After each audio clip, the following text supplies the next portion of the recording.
We are getting close to the end of February. You know what that means. It is RRSP season. Well, lots of questions, right? Where should we be putting our investments?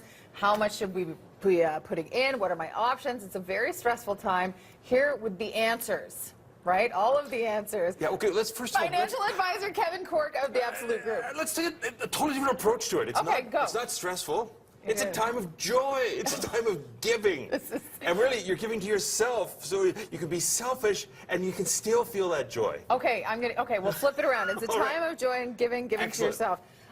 We were having a brief conversation leading up to this, and I was asking you some personal questions, and I realized, I mean, we should all have financial advisors in our lives. Well, not that I'm biased about that. But yeah, I think for a lot of people, it's just some other sort of, it's actually something they treat like going to the dentist, right? Right. And we all have our own dentist, so I think absolutely you should find somebody who's as nerdy as I am, who finds as much joy in doing this kind of stuff, so they can do it for you. Well, somebody you trust. How do you do that? How do you find somebody? Yeah.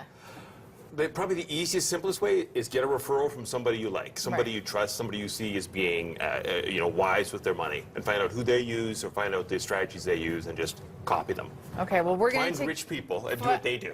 Okay, well, we're going to take advantage of you for the next 3 minutes. So oh, I love hearing that. Let's wind you up and go. It's RRSP season. What do you do? Should we be maxing out every year? Yeah. Now the qualified answer is yes. The real answer is that it depends more so, and again, this sort of is a little more deep than you want to go, but it really depends on how much you need at retirement. Mm-hmm. Like if you have a big honking pension, or if you live at the poverty line, if you have, whether you're on the street or a doctor, maybe you don't need to do the maximize the RSP. But for the average person who's working at a, good income and has a job, has some sort of program, having that extra dough at retirement time through the RSP is a phenomenal boost to their lifestyle. So you don't want to just live on sort of minimum lifestyle. You want to have a good retirement.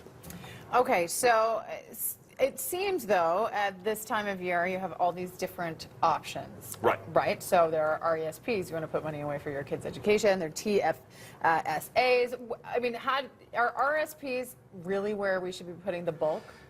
Oh, yeah. I mean, it should be, given today's interest rates, given what mortgages are costing us, RSPs are your first priority, followed by potentially the RESPs, depending on, how old your kids are, then mortgages, then, all the sort of the other things down the road. Now, if your income is $40,000, under $40,000, mm-hmm. you actually should be doing a TFSA first. Okay. Because the benefit you'll get from the TFSA combined with government benefits outweighs the extra little tick you get from doing RRSPs for somebody who's under $40,000. But for everyone else, RSP. Now, if you have, like I said, if you have a big pension, you don't have a lot of RSP room, then that's fine, right? There's those options there. But for most people, the simple answer is you should be doing more than you're doing right now.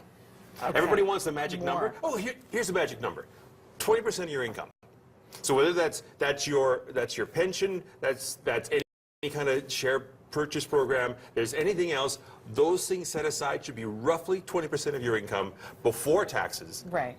To give you that healthy retirement lifestyle that's similar to what your current lifestyle is. Okay, and however you choose, what if you do have, for instance, Rogers has a share accumulation plan, there's some matching, is that always good to put the money when you're going to get some, sort of free money back? It's absolutely free money. It's absolutely free? Right? I feel if you weird put in 5%, that. and this applies across the board, any kind of group plan, a group RSP, or defined benefit pension plan, defined contribution pension plan, if you're putting in 5% and they're going to put in 5%, that's an extra 5% salary for you, right? So absolutely take advantage of all those. Here's the plan. Take any free money. That sounds like such a no-brainer, but of course we need you to tell us that. What about borrowing money to put into an RSP? Is that advisable? Yeah, the only issue I have with borrowing is that sometimes it gets people on this hamster wheel of they're constantly borrowing, right?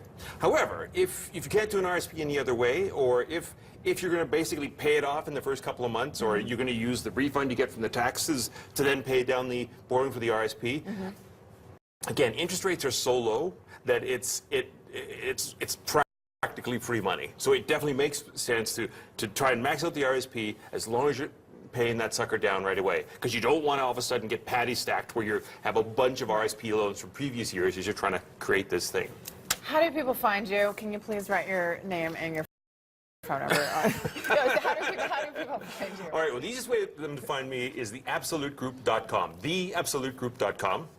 They can flag me down there, and one of my minions will pick up the email, and they can come see me. One of your very qualified minions. One of my qualified minions. QMs, I call them. All right, Kevin Cork from the Absolute Group, thank you very much for this.